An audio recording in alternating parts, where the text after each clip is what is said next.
Assalamualaikum warahmatullahi wabarakatuh. Pada kesempatan kali ini, kami akan membahas mata kuliah pengantar imunologi dengan bab imunitas dengan subbab perbedaan imun innate dan imun adaptif. Perkenalkan, nama saya adalah Muhammad Lukmanul Hakim dan teman saya adalah Muhammad Rifki An-Nahar. Di sini kami akan menjelaskan perbedaan antara sistem imun innate dan sistem imun adaptif. Lah, emang beda? Bukannya sama-sama imunitas ya? Ya beda lah, dari namanya aja udah beda gitu. Tapi imunitas itu apa sih? Aku masih bingung. Kalau gitu aku jelasin deh.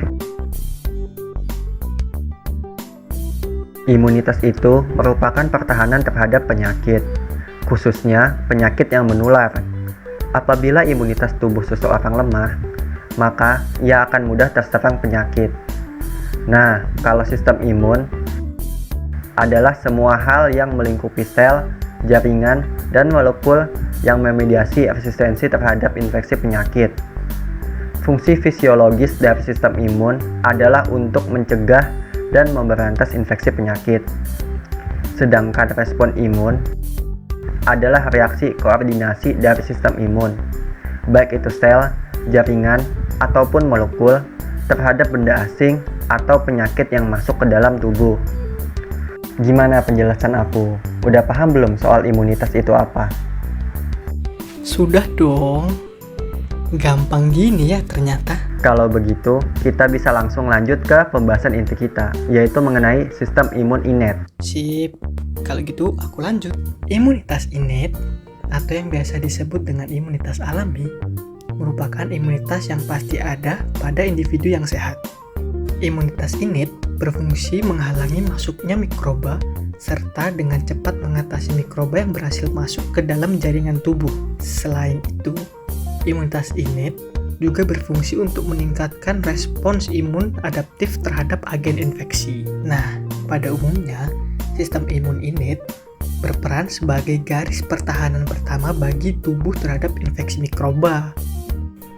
Cara sistem imun innate mengenali agen penginfeksi ialah dengan mengenali struktur yang dimiliki oleh agen penginfeksi tersebut. Sistem imun innate merespon dengan cara yang sama terhadap semua bakteri dan zat asing yang masuk, sehingga sistem imun ini biasa disebut dengan sistem imun non-spesifik. Sistem imun innate akan bekerja sangat cepat jika terjadi infeksi mikroba. Sistem imun innate akan langsung menghalangi infeksi tersebut melalui epitel barrier dengan cara menghancurkan mikroba tersebut sebelum dapat masuk ke dalam tubuh. Apabila mikroba masuk ke dalam tubuh, maka mikroba tersebut akan dihancurkan dengan bantuan sel fagosit. Namun, apabila sistem imun innate tidak mampu menangani infeksi mikroba, sistem imun innate akan mengirimkan sinyal kepada sistem imun adaptif untuk mengatasi invasi tersebut. Terdapat dua reaksi utama pada sistem umum innate. Yang pertama adalah inflamasi. Inflamasi terjadi akibat dari akumulasi dan aktivasi leukosit dan protein plasma di tempat infeksi atau jaringan yang rusak.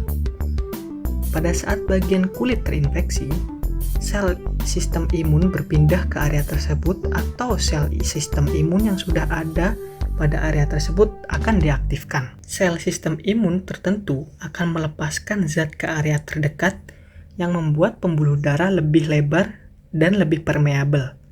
Hal ini menyebabkan area di sekitar infeksi membengkak, memanas, dan memerah, serta menyebabkan peradangan. Dalam hal ini, demam juga bisa terjadi. Kemudian pembuluh darah makin berkembang dan menyebabkan lebih banyak sel sistem imun tiba. Protein tertentu seperti enzim juga diaktifkan untuk membantu respon imun. Lalu, reaksi utama yang kedua adalah antiviral. Antiviral defense merupakan pertahanan kekebalan innate terhadap virus yang dimediasi sel natural killer. Sel NK berfungsi mengidentifikasi sel yang terinfeksi oleh virus atau yang telah menjadi tumor. Sel NK akan menghancurkan sel yang terinfeksi virus dan sitokinin yang disebut interferon tipe 1 akan memblokir replikasi virus di sel inang. Selain kedua reaksi tersebut, sistem imun innate juga dibantu oleh sel fagosit dan protein. Sel fagosit adalah jenis leukosit khusus. Sel-sel ini membungkus kuman dan mencernanya. Sisa-sisa kuman tersebut berpindah ke permukaan fagosit untuk selanjutnya dideteksi oleh sistem imun adaptif. Protein seperti enzim juga berperan dalam membantu sistem imun innate. Aktivasi enzim ini memungkinkan respon imun meningkat dengan sangat cepat.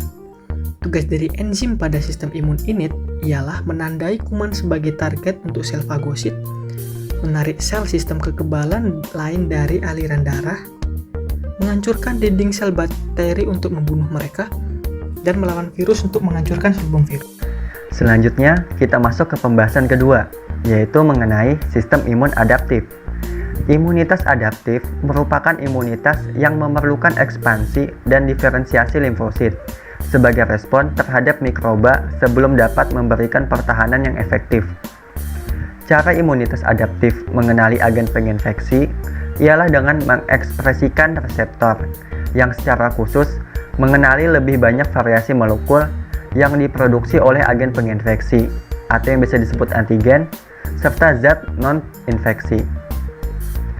Akibat hal ini, imunitas adaptif lebih spesifik dalam mengenali dan menangani agen penginfeksi.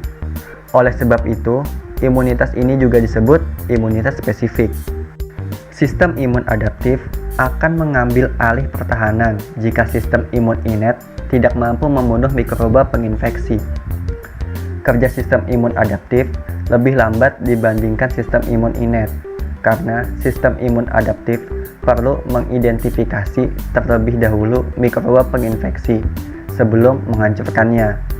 Namun, hal ini mengakibatkan efektivitas sistem imun adaptif lebih baik daripada sistem imun innate, serta sistem imun adaptif jadi memiliki fungsi memori.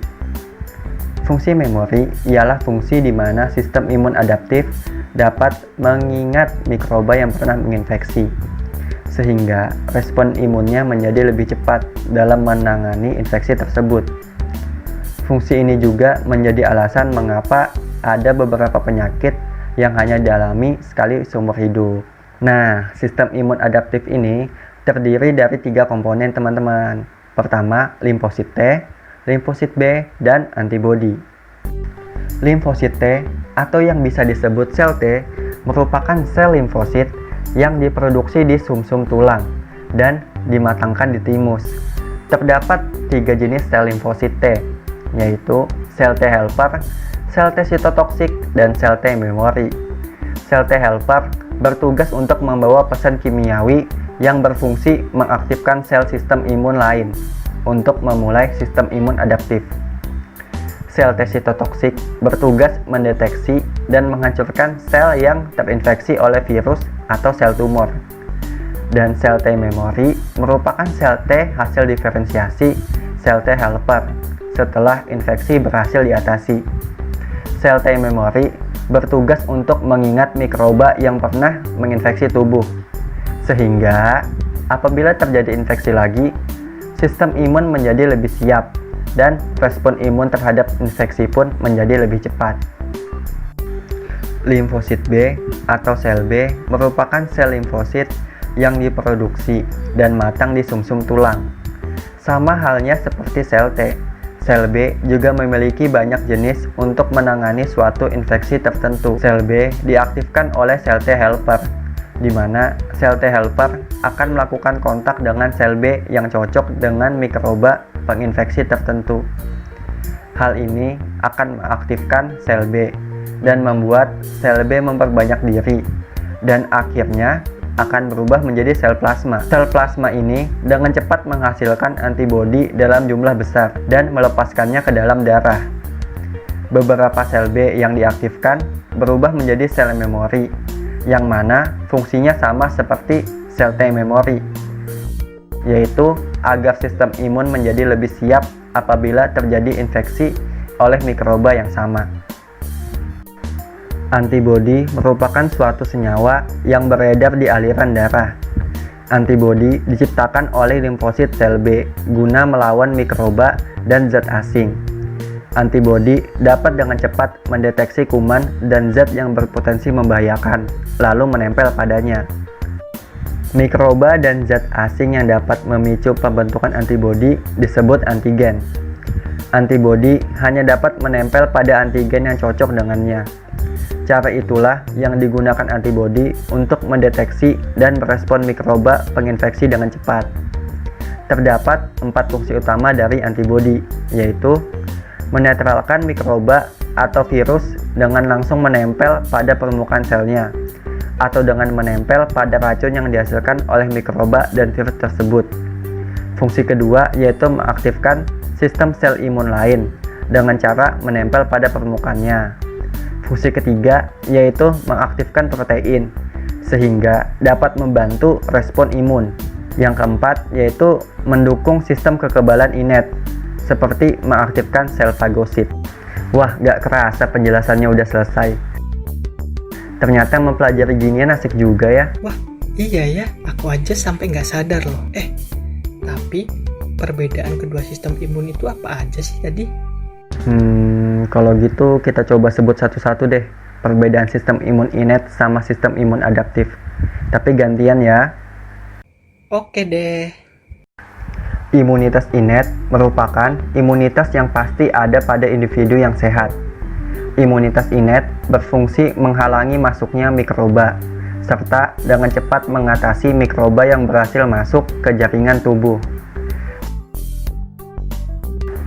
Sedangkan imunitas adaptif merupakan imunitas yang memerlukan ekspansi dan diferensiasi limfosit sebagai respon terhadap mikroba sebelum dapat memberikan pertahanan yang efektif. Imunitas innate terdiri dari barrier epitel kulit dan jaringan mukosa, sel mas, sel dendritik, fagosit, protein komplement, dan sel natural killer. Sedangkan imunitas adaptif terdiri dari limfosit T, limfosit B, dan produknya seperti antibodi. Kecepatan respon sistem imun antara imunitas innate dan imunitas adaptif juga berbeda. Imunitas innate memiliki respon imun yang lebih cepat dibandingkan dengan respon imun adaptif. Hal ini dikarenakan sistem imun adaptif perlu mengidentifikasi terlebih dahulu mikroba penginfeksi sebelum menghancurkannya. Cara sistem imun innate mengenali agen penginfeksi ialah dengan mengenali struktur yang dimiliki oleh agen penginfeksi tersebut. Sedangkan cara imunitas adaptif mengenali agen penginfeksi ialah dengan mengekspresikan reseptor yang secara khusus mengenali lebih banyak variasi molekul yang diproduksi oleh agen penginfeksi atau antigen, serta zat non-penginfeksi. Akibat hal ini, imunitas adaptif lebih spesifik dalam mengenali dan menangani agen penginfeksi. Oleh sebab itu, imunitas ini juga disebut imunitas spesifik. Wah, ternyata perbedaan keduanya cukup banyak juga ya, padahal sama-sama sistem imun loh. Oh, jelas dong. Tapi ya, gitu-gitu keduanya saling melengkapi loh. Semisal imunitas innate gak bisa nangani suatu infeksi, ntar bakal diserahin ke imunitas adaptif. Nah, pas ditangani sama si adaptif, si innate juga bakal ikut bantuin. Wah, mantap juga ya ternyata. Hebat loh bisa gitu. Nggak kerasa ya, kita sudah menemani teman-teman buat belajar imunologi selama ini. Iya juga ya, kalau gitu waktunya kita closing nih, Man. Oke, kalau gitu terima kasih bagi teman-teman sudah menonton video penjelasan dari kami. Semoga video dari kami dapat bermanfaat untuk teman-teman ke depannya. Serta kami mau mengucapkan terima kasih yang sebesar-besarnya kepada Ibu Freni Desi Effendi, STPMP, selaku dosen yang mengajarkan kami tentang imunologi. Mohon maaf apabila ada salah-salah kata.